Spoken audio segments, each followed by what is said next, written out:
Hello everyone and welcome back to the History Channel. Today we're diving deep into one of the most consequential periods in American history, the 4 decades leading up to the Civil War. How did a nation, founded on the ideals of liberty, find itself on the brink of tearing itself apart? It wasn't a single event, but a series of compromises, conflicts, and crises that steadily pushed the United States toward war. So let's journey back to the early 19th century and trace the road to war, from 1819 to 1861. Our story begins in 1819.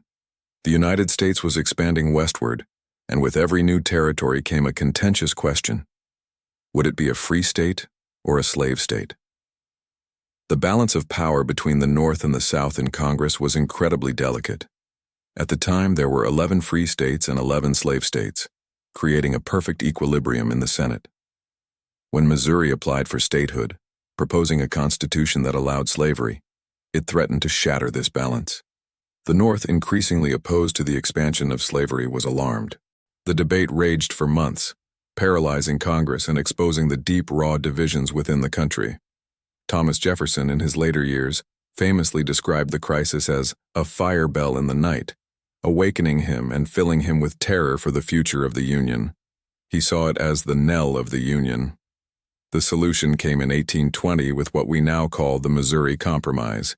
It was a classic political bargain, brokered largely by Henry Clay of Kentucky. Here's how it worked. Missouri would be admitted to the Union as a slave state, but to maintain the balance, Maine, which had previously been part of Massachusetts, would be admitted as a free state. So the count became 12-12. But the compromise went further.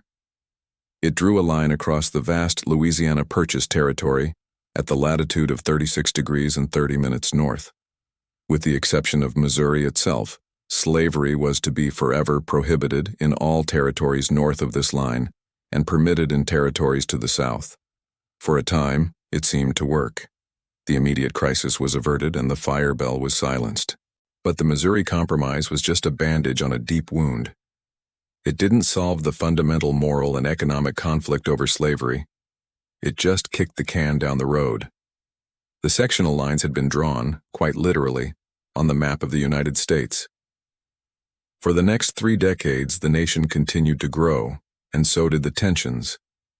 The acquisition of vast new territories after the Mexican-American War in 1848, including California, Utah, and New Mexico, reignited the firestorm.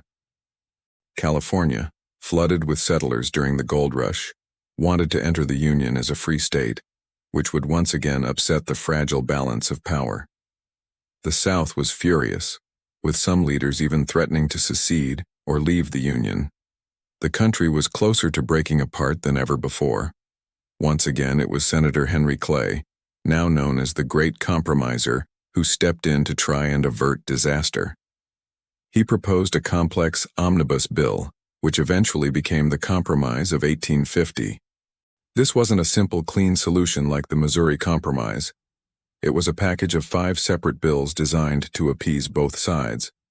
For the North, California was admitted as a free state, and the slave trade, though not slavery itself, was abolished in Washington, D.C.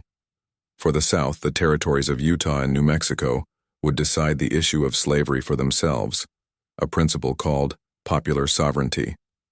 More controversially, the compromise included a new, much stricter Fugitive Slave Act. This law required all citizens, including those in the North, to assist in the capture and return of escaped slaves. It imposed heavy penalties on anyone who aided fugitives. This act was a moral outrage to many Northerners.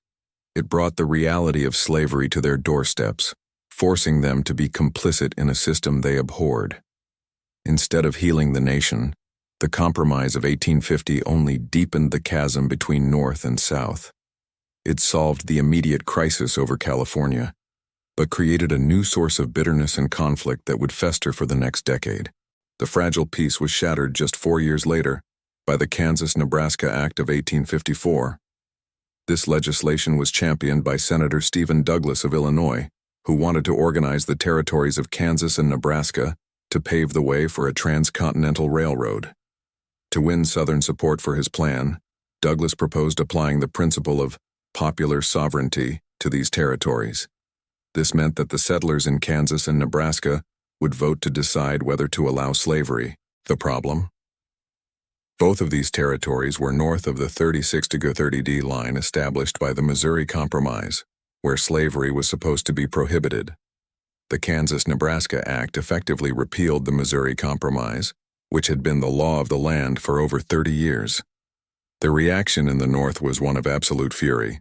It was seen as a betrayal, a blatant capitulation to Southern slave power. The act galvanized the anti-slavery movement like never before, leading directly to the formation of a new political party, the Republican Party, whose primary platform was to stop the expansion of slavery into the Western territories. The most immediate and violent consequence, however, was in Kansas itself. The territory became a battleground. Pro-slavery and anti-slavery settlers flooded into Kansas, each side determined to win the vote and control the territory's future. Fraudulent elections were held and two competing governments were established. Soon, violence erupted. Pro-slavery forces from Missouri, known as Border Ruffians, clashed with anti-slavery Free Staters. This period of brutal guerrilla warfare became known as Bleeding Kansas, a tragic and bloody preview of the national conflict to come. The nation was now a tinderbox, and the election of 1860 was the spark that lit the fuse. The country was politically fractured. The Democratic Party split into northern and southern factions, unable to agree on a single candidate. The new Constitutional Union Party tried to find a middle ground, but the real contest was between the Republican candidate, Abraham Lincoln, and his divided opponents. Lincoln's platform was clear. He and the Republican Party were firmly against the expansion of slavery into the territories. While they promised not to interfere with slavery where it already existed in the South, for Southern leaders, this was not enough.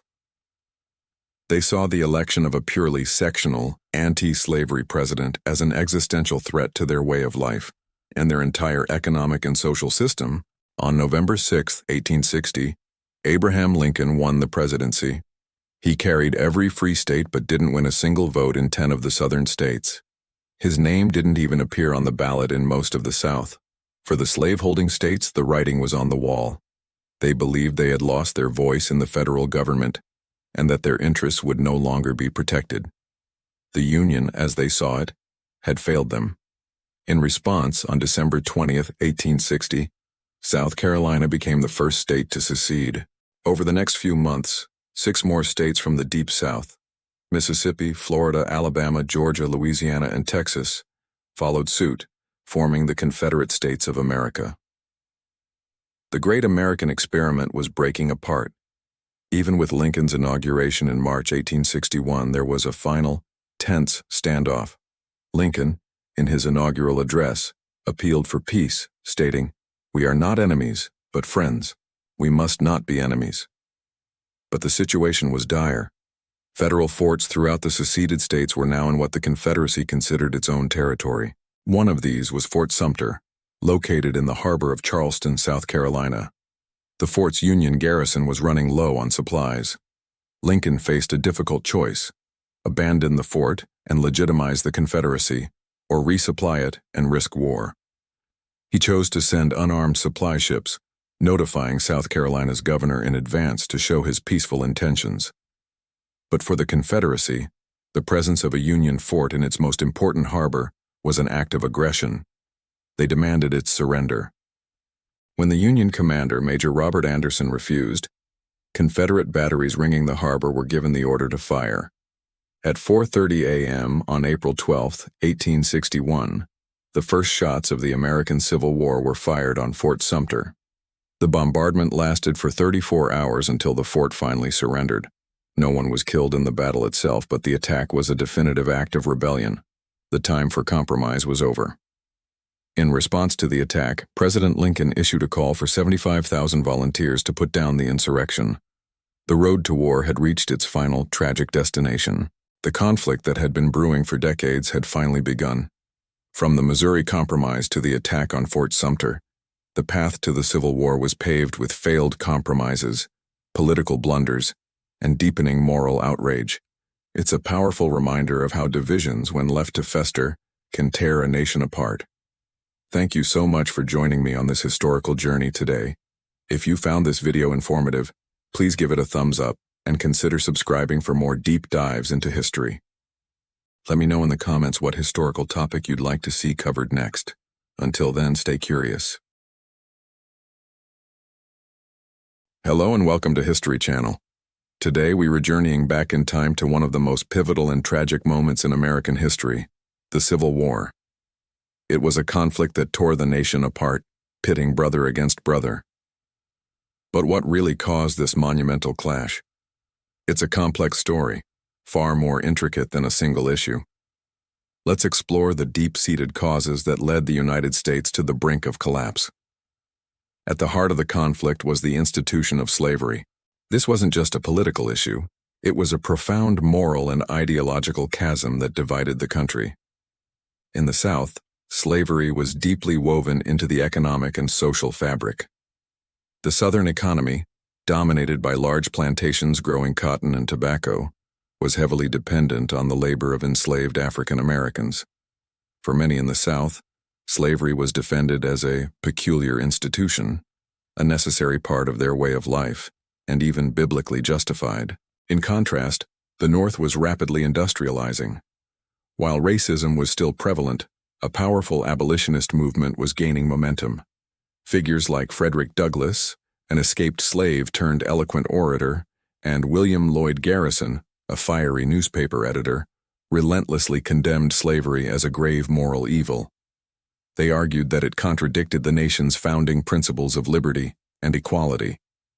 This fundamental disagreement over human freedom created a wound that festered for decades, making compromise increasingly impossible.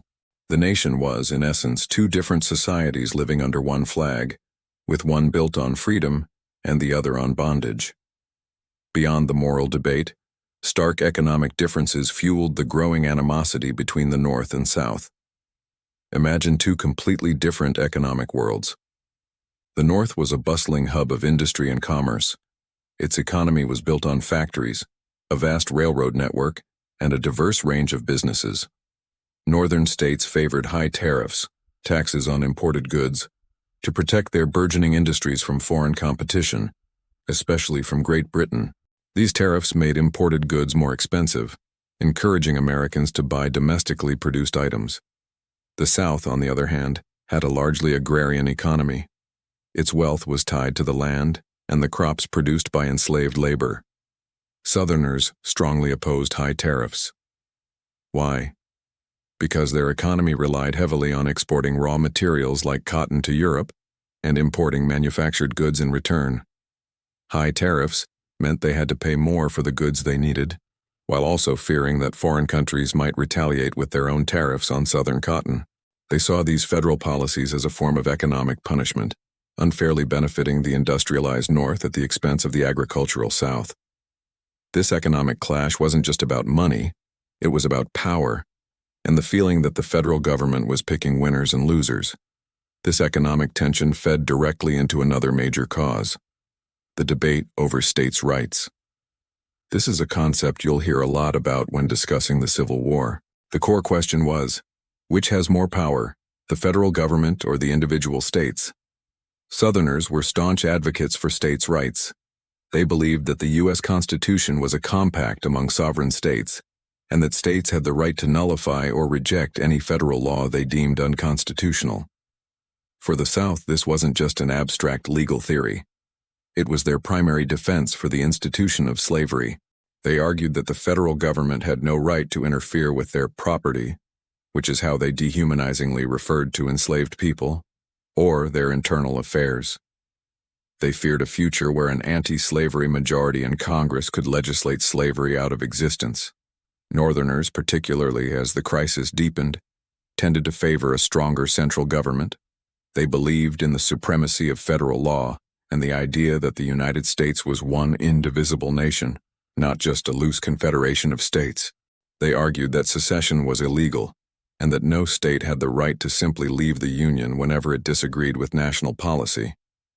This fundamental disagreement over the nature of the Union and the balance of power set the stage for a constitutional showdown that would ultimately be settled not in a courtroom, but on the battlefield.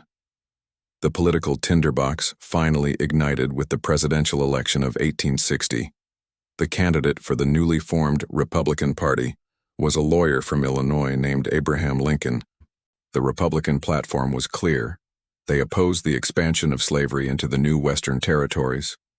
While Lincoln himself initially promised not to interfere with slavery where it already existed, his election was seen as a dire threat by the South.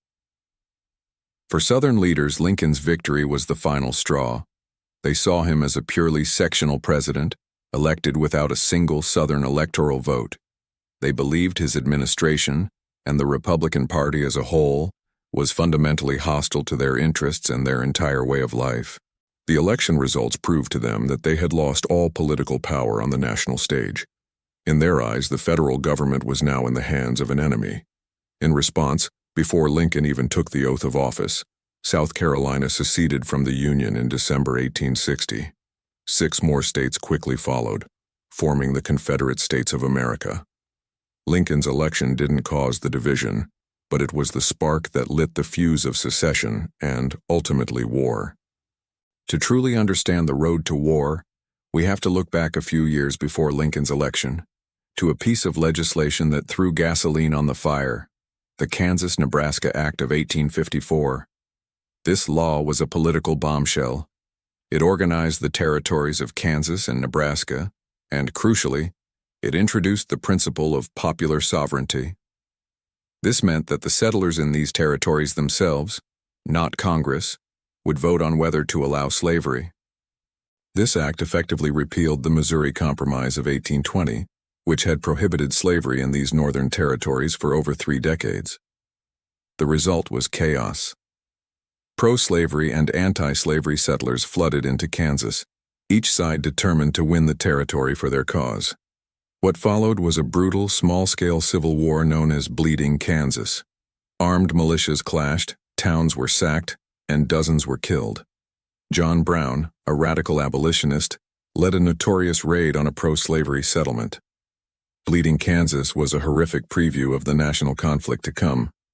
It showed that the issue of slavery was too volatile to be settled by a simple vote, and that Americans were now willing to shed blood over it.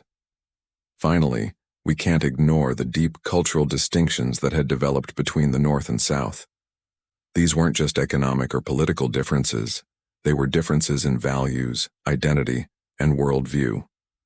The South cultivated an image of itself as a genteel, aristocratic society, rooted in tradition and honor, modeling itself after the landed gentry of old Europe. This romanticized self-image, however, was built upon the brutal reality of slavery. The North, in contrast, saw itself as a dynamic, forward-looking society built on free labor, social mobility, and democratic ideals. Northerners valued industry, innovation, and progress. They viewed the South as backward, stagnant, and trapped in a feudal system that was morally and economically inferior. These cultural stereotypes, amplified by newspapers and politicians on both sides, created a deep sense of us versus them. Each region saw the other not just as different, but as a threat to its own way of life. This cultural gulf made communication and empathy nearly impossible, entrenching the regional divisions and making a peaceful resolution seem increasingly out of reach. So as we can see, the American Civil War wasn't caused by a single event, but by a perfect storm of interconnected factors. The moral outrage over slavery, the clashing economic systems, the fierce debate over states' rights, the political earthquake of Lincoln's election, the violence of Bleeding Kansas, and the deep cultural divide all swirled together, pulling the nation into a catastrophic conflict. It was a war that would ultimately redefine the United States, ending slavery and affirming the power of a single, indivisible nation, but at a cost of over 600,000 lives. Understanding these complex causes is crucial to understanding the America we live in today. Thank you so much for watching. If you found this exploration of history insightful, please give this video a thumbs up and consider subscribing to our channel for more deep dives into the past. We'd also love to hear your thoughts in the comments below. Until next time, Stay curious. Have you ever wondered how a single election could tear a nation apart? Let's rewind to 1860. The United States was a nation on edge, deeply divided over the issue of slavery. When Abraham Lincoln, a candidate from the newly formed Republican Party, won the presidency without a single Southern electoral vote, the South saw it as a direct threat to their way of life and economy and society, built on the institution of slavery. For them, Lincoln's victory was the final straw. The reaction was swift and dramatic. In December 1860, just a month after the election, South Carolina declared its independence, seceding from the Union. It was like a single crack in a dam that quickly spiderwebbed. By February 1861, before Lincoln was even inaugurated, 6 more states had followed: Mississippi, Florida, Alabama, Georgia, Louisiana, and Texas. This wasn't just a protest. It was a full-blown rebellion. These states believed the federal government no longer represented their interests and that their right to own slaves was under imminent attack. What do you do when you leave a country? You form a new one. In Montgomery, Alabama, delegates from these 7 seceded states gathered to create the Confederate States of America. They drafted their own constitution, which was strikingly similar to the U.S. Constitution, but with a few crucial, telling differences. It explicitly protected the institution of slavery in all its territories and emphasized the sovereignty of individual states over the power of the central government. They elected their own president, Jefferson Davis, a former U.S. Senator from Mississippi. The stage was set for a monumental confrontation. The United States was no longer united. But Lincoln wasn't going to let the nation dissolve. In his inaugural address in March 1861, he struck a firm yet conciliatory tone. He declared that he had no intention of interfering with slavery where it already existed, but he also made it clear that secession was illegal and that he would preserve the Union at all costs. He pleaded with the South, saying, "We are not enemies but friends. We must not be enemies." The nation held its breath, waiting to see who would make the first move. The standoff wouldn't last long. The flashpoint came at Fort Sumter, a federal outpost in the harbor of Charleston, South Carolina. The fort was a symbol of Union authority in the heart of the rebellion. As its supplies dwindled, Lincoln made the fateful decision to send a relief expedition. For the Confederacy, this was an act of aggression. They demanded the fort's surrender. When the Union commander refused, Confederate cannons opened fire on April 12, 1861. The bombardment lasted for 34 hours until the fort finally surrendered. Not a single soldier was killed in the battle, but those cannon shots were the deafening start of the deadliest war in American history. The attack on Fort Sumter galvanized the North. Lincoln's call for 75,000 volunteers to put down the rebellion was met with an enthusiastic response. But it also forced the remaining southern states to choose a side. The choice was clear for 4 more states: Virginia, Arkansas, Tennessee, and North Carolina. They seceded and joined the Confederacy, bringing the total number of states in rebellion to 11. The line had been drawn. The crisis of secession had erupted into a full-scale civil war. What began as a conflict to preserve the Union would evolve into something much more profound. Initially, the war wasn't explicitly about ending slavery. Lincoln's primary goal was to bring the seceded states back into the fold. However, as the war dragged on, the moral and strategic importance of emancipation became impossible to ignore. Escaped slaves, known as contrabands, flocked to Union lines, and abolitionists in the North pushed for a war against slavery itself, not just secession. The turning point came in 1863 with the Emancipation Proclamation. While it didn't free all slaves overnight, it fundamentally changed the nature of the war. It declared that all enslaved people in the Confederate States were, thenceforward, and forever free. Suddenly, the Union Army became an army of liberation. This transformed the conflict into a moral crusade, a fight for freedom and human dignity. It also had a huge strategic impact, crippling the Confederate war effort by encouraging slaves to flee and allowing for the recruitment of nearly 200,000 black soldiers into the Union Army. The war raged for 4 long, bloody years. From the fields of Gettysburg to the trenches of Vicksburg, Americans fought Americans in a brutal and devastating conflict. The scale of the loss was staggering. By the time Confederate General Robert E. Lee surrendered to Union General Ulysses S. Grant at Appomattox Courthouse in April 1865, the war had claimed over 620,000 military lives. That's more American casualties than in World War I and World War II combined. Entire cities were left in ruins, and the Southern economy was completely shattered. But out of this unimaginable destruction, a new nation was born. The Civil War settled two fundamental questions that had plagued the country since its founding. It affirmed the indivisibility of the United States, and with the passage of the 13th Amendment, it abolished the institution of slavery forever. The war's aftermath, known as Reconstruction, was a tumultuous period of trying to rebuild the South and integrate millions of newly freed African Americans into society. It was a messy, often violent process, and its legacy continues to shape American society to this day. The story of the Civil War is a powerful reminder of how fragile a nation can be and the incredible costs of division. It's a complex and often painful part of our history, but it is one we must understand to appreciate the struggles that have shaped the country we live in today. From a secession madness sparked by an election, a national crisis became a crucible that redefined the meaning of freedom and union in America. Thank you so much for watching. If you found this dive into history interesting, please hit that like button, subscribe to the channel, and ring the bell so you don't miss our next video. We'd love to hear your thoughts in the comments below. See you next time.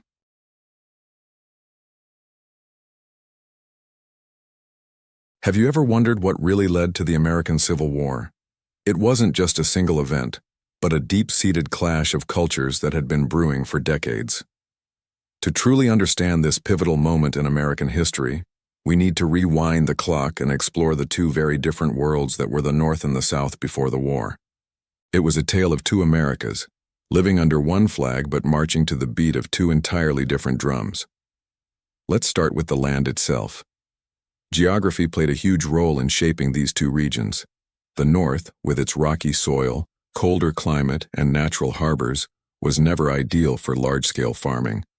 This pushed Northerners toward trade, shipbuilding, and eventually, industry. Cities like New York, Boston, and Philadelphia became bustling centers of commerce and manufacturing. Life was faster, more crowded, and built around the rhythm of the factory whistle and the trading floor. Contrast that with the South. With its fertile soil, warm climate, and long growing seasons, the South was an agricultural paradise. This geography made it perfect for cultivating cash crops like cotton, tobacco, and rice on vast plantations. Life here was slower, more rural, and centered around the agricultural calendar. Instead of bustling cities, society was organized around large, isolated plantations and smaller farms. This fundamental difference in landscape set the stage for two completely different economic paths, and at the heart of the Southern economy was the institution of slavery. The Southern agricultural empire, especially the Cotton Kingdom, was built on the backs of enslaved African Americans. This economic reliance wasn't just a business model, it became a cornerstone of Southern society and identity. Southerners defended slavery not just for its economic benefits, but as a social order, a peculiar institution they believed was essential to their way of life. Meanwhile, the Northern economy was rapidly industrializing. The Industrial Revolution took hold, and factories sprang up producing textiles, tools, and a wide array of other goods. This economy relied on immigrant labor and a system of free wage earners. As the North grew more industrialized and interconnected through canals and railroads, many Northerners began to see slavery as not only morally wrong, but also economically backward and incompatible with the nation's future. This stark economic divide, one based on enslaved labor and the other on free labor, created a massive and growing rift between the two regions. This economic split fueled a fiery political and cultural conflict over states' rights versus federal authority. Southerners were fierce advocates for states' rights. They believed that individual states should have the power to make their own laws, including laws about slavery without interference from the federal government. They saw a strong central government as a threat to their autonomy and their entire social structure. Northerners, on the other hand, increasingly supported a stronger federal government. To build their industrial economy, they needed federal support for things like tariffs to protect their industries from foreign competition, and for infrastructure projects like roads and railways to connect the country. They believed in the power of the Union and the idea that federal law was supreme. This fundamental disagreement over the role of government, whether power should rest with the states or the nation, became a major battleground. The Industrial Revolution didn't just change the economy, it poured gasoline on the fire of these sectional tensions. As northern factories churned out goods, they wanted to sell them across the country. They favored high tariffs to make imported goods more expensive, encouraging Americans to buy northern products. But for the agricultural South, which imported many manufactured goods and exported its cotton to Europe, these tariffs were a disaster. They saw it as the federal government favoring northern industrial interests at the expense of the southern farmer. The economic policies that helped one region directly harmed the other, intensifying feelings of resentment and exploitation. These tensions often boiled over into violence, and nowhere was this clearer than in the territory of Kansas in the 1850s. The Kansas-Nebraska Act of 1854 allowed settlers in these new territories to decide for themselves whether to allow slavery. What followed was a mad rush. Pro-slavery and anti-slavery settlers flooded into Kansas, each side determined to win the territory for their cause. The result was a brutal, small-scale civil war known as Bleeding Kansas. Armed clashes, voter fraud, and political assassinations became commonplace. This shocking violence showed the entire nation that the argument over the expansion of slavery could no longer be contained by polite debate. It was a terrifying preview of the national conflict to come. For decades, American politicians had tried to hold the fragile Union together with a series of compromises. The Missouri Compromise of 1820, the Compromise of 1850, and others were all attempts to balance the interests of the North and South, particularly regarding the expansion of slavery into new territories. For a while, these delicate balancing acts worked, or at least they delayed the inevitable. They were temporary fixes, bandages on a deep and festering wound. But by the late 1850s, the divisions had become too deep to bridge. The cultural gap was immense, the economic systems were in direct opposition, and the political trust had completely eroded. Events like the Dred Scott Supreme Court decision and John Brown's raid on Harper's Ferry shattered any remaining hope for a peaceful resolution. The compromises that had held the nation together for so long finally failed. The two Americas, born from the same revolution but raised on different soil, with different economies and different dreams, were finally on an unstoppable collision course toward civil war. The clash of cultures had reached its breaking point.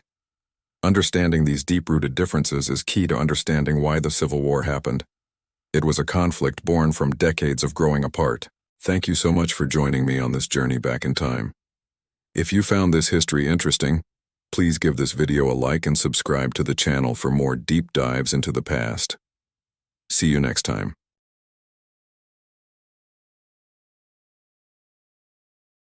Hello and welcome back to our channel. Today we're journeying back in time to one of the most volatile decades in American history, the 1850s. This was a period when the very fabric of the United States began to unravel, a prelude to the bloodshed of the Civil War. How did a nation, founded on ideals of liberty, find itself on the brink of self-destruction? Let's dive into the critical years leading up to 1861. The 1850s didn't just appear out of nowhere. Tensions over slavery had been simmering for decades, but in this 10-year span the heat was turned up to a boiling point. The acquisition of new territories from the Mexican-American War in 1848 reignited the fiery debate. Would these new lands be free or slave? Every new star added to the flag threatened to upset the delicate and increasingly fragile balance of power between North and South. This wasn't just a political argument, it was a moral, economic, and social crisis that touched every corner of the nation. The country was expanding, but its soul was contracting under the weight of this single irreconcilable issue. In an attempt to stave off disaster, Congress passed the Compromise of 1850. On the surface, it seemed like a masterful piece of political negotiation. California was admitted as a free state, pleasing the North. But to appease the South, the deal included a much stricter Fugitive Slave Act. This law was a bombshell. It didn't just require officials in free states to return escaped slaves. It compelled ordinary citizens to assist in their capture. Suddenly, the moral conflict of slavery was no longer a distant Southern problem. It was on the doorsteps of people in Boston, Philadelphia, and Chicago. Instead of easing tensions, the Compromise of 1850 poured fuel on the fire, making abolitionists more radical and Southerners more defensive. It was a patch that only made the tear wider. Just a few years later, in 1854, the Kansas-Nebraska Act detonated another political mine. It repealed the Missouri Compromise of 1820, which had long prohibited slavery in the Northern Territories. Now, the residents of Kansas and Nebraska could decide for themselves through popular sovereignty. What followed was a mad dash of pro-slavery and anti-slavery settlers flooding into Kansas, each side determined to win the territory. The result wasn't a peaceful vote. It was a brutal, small-scale civil war known as Bleeding Kansas. Men were killed, towns were sacked, and the violence served as a horrifying dress rehearsal for the national conflict to come.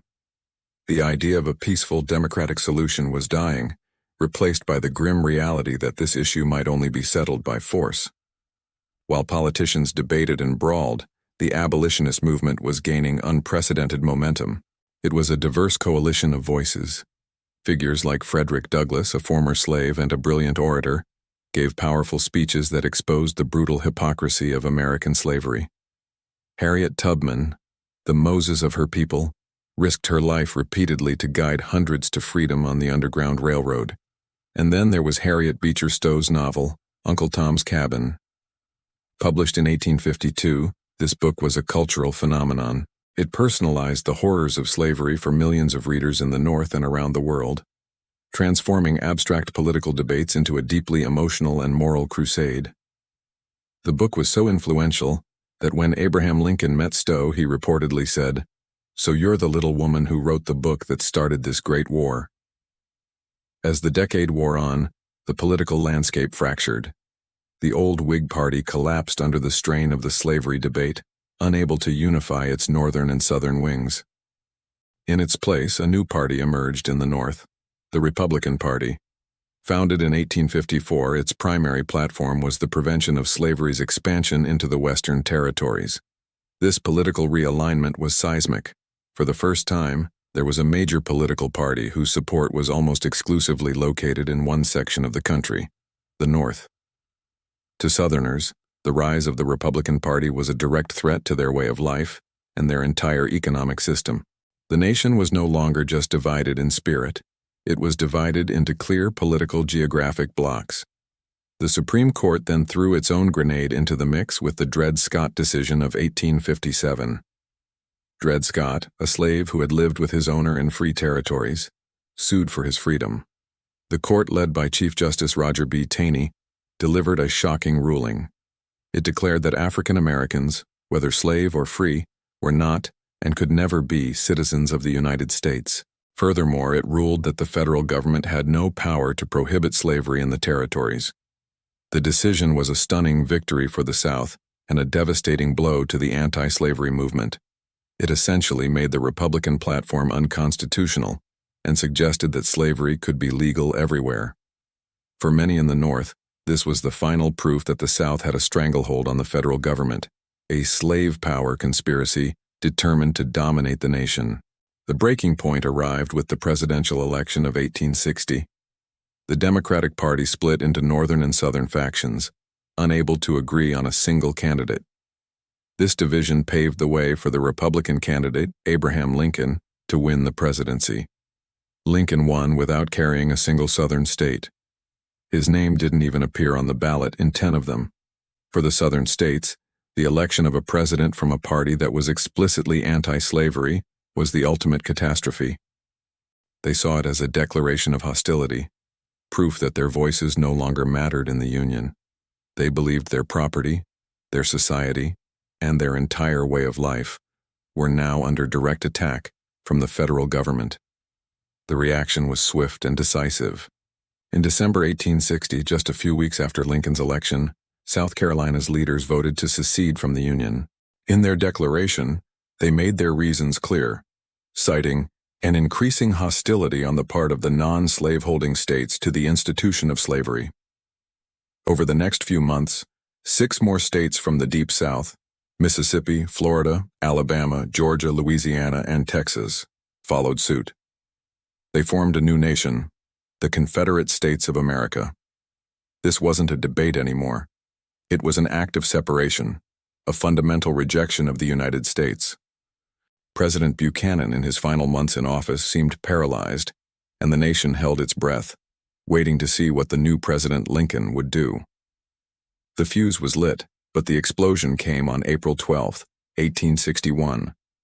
Confederate forces demanded the surrender of Fort Sumter, a federal fort in the harbor of Charleston, South Carolina.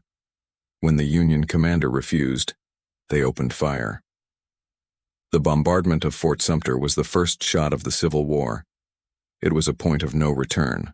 Lincoln called for 75,000 volunteers to put down the rebellion, and in response, 4 more Southern states seceded. The lines were drawn. The decade of rising tensions, of failed compromises, and escalating anger had finally culminated in open warfare. The prelude was over, and the bloodiest chapter in American history was about to begin. The path to the Civil War was a complex tragedy, a perfect storm of political failure, sectional animosity, and deep moral division. It reminds us how fragile a union can be and how quickly unresolved conflicts can escalate from words to war. Thank you so much for watching. If you found this dive into history interesting, please give this video a thumbs up and consider subscribing to the channel for more content like this. We love hearing from you, so leave your thoughts in the comments below. We'll see you in the next video.